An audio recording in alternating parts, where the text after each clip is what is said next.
of the street from a window 9 metre above the ground। सबसे पहली बात तो घर की विंडो कहाँ होगी, घर में ही होगी। ऐसा तो नहीं कि किसी ने लटका दी हो खंबे पे खिड़की, तो किसी न किसी घर पर ही विंडो होगी। तो ये ग्राउंड लेवल से 9 मीटर ऊपर ये विंडो हो गई, ठीक है। और गली के दूसरे ही किनारे पर बहुत सारे और भी घर होंगे। तो 9 metre above the ground the house in the street and the angle of elevation and depression of the top and foot of another house. जो एक घर है वहां का टॉप, उसका टॉप और उसका depression, the angle of elevation of depression of the top and foot of another house on the opposite side of the street are 30 degree and 60 degree. Then we have to find out the height of opposite house and width of the street. तो सबसे पहले इस गली की चौड़ाई भी निकालनी है और इसकी हाइट निकालनी है। तो सबसे पहली बात, इसका हमें बॉटम पार्ट भी लेना है और टॉप पार्ट भी लेना है। तो मान लो ये खिड़की है, इस खिड़की से ऊपर देखता है तो कितना एंगल बना, 30 डिग्री। और इस हाउस के बॉटम पार्ट पर अगर वो देखता है तो कितना एंगल बना यहां से उसका, 60 डिग्री।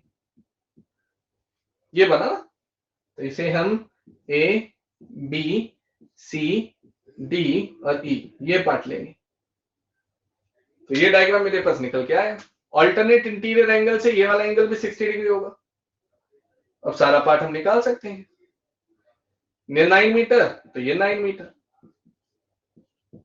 तो सबसे पहले हम इस ट्रायंगल को कंसिडर करते हैं, इस ट्रायंगल को। In triangle A D C, ये थीटा तो ये पी बाय बी हो जाएगा। So tan 60 degree P by B C D upon A D.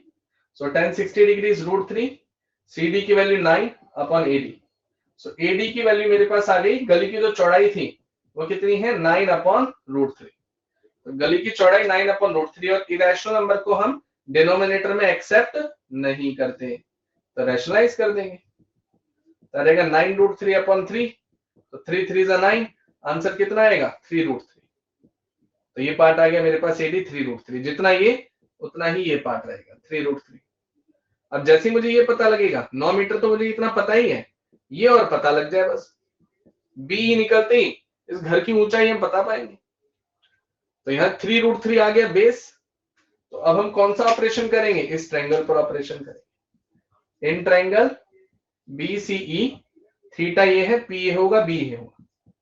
So tan 30 degree P by B, BE perpendicular और बी है मेरे पास 3 √3। tan 30 डिग्री कितना होता है 1 अपॉन √3। So be upon 3 √3। √3 ने √3 को फिनिश कर दिया।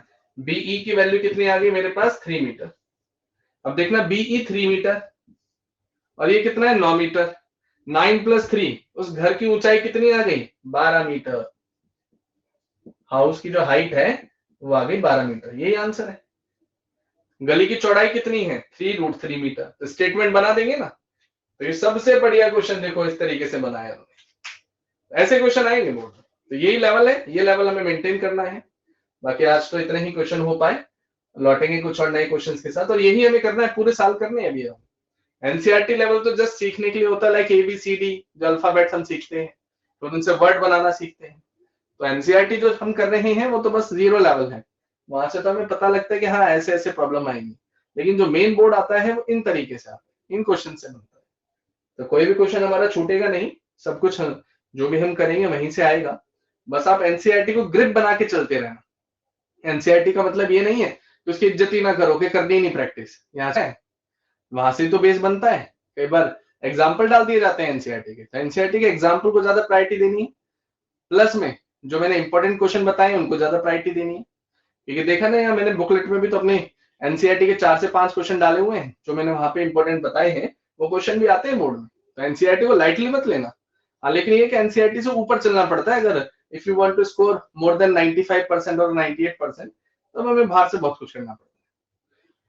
So give me final confirmation about this class। अच्छा रिपीट करना है। 527 पे बोला है अंशिता ने। ओके, यहाँ पर क्या था कि अंशिता एक खिड़की दे रखी है, खिड़की के सामने वाला ये घर है। इन्होंने बोला कि इस खिड़की से अगर घर की निचली सतह हम देखते हैं, फुट देखते हैं, तो एंगल 60 डिग्री बनता है। और इस घर से अगर मैं ऊंचाई देखता हूँ दूसरे घर की, इस खिड़की से ऊंचाई देखता हूं, ये विंडो है मेरी, तो यहां पर एंगल बना 30 डिग्री। 9 मीटर का पार्ट मुझे ये दे रखा है, ये जो खिड़की है, ये जो विंडो है, ये ग्राउंड से कितना ऊपर है, 9 मीटर। तो ये 9 मीटर, तो ये 9 मीटर। हमें तो ये पूरा पार्ट निकालना था, तो हमने क्या किया, इस ट्रायंगल में ऑपरेशन लगाया, आंसर आया 3√3। उसके बाद इस 3√3 को इस 3√3 के इक्वल रख सकते हैं, तो 3√3 EC के इक्वल आया। फिर उसके बाद इस पार्ट को देखें, तो हम इस ट्रायंगल में 3 मीटर निकाल चुके, ये 3 मीटर और नीचे वाला 9 मीटर, तो इस घर की ऊंचाई कितनी आ गई, 9 + 3 12 मीटर। यही किया है। क्लियर है? क्लियर है? एंजल, अंशिता, गीतिका, मानसी, आप हो?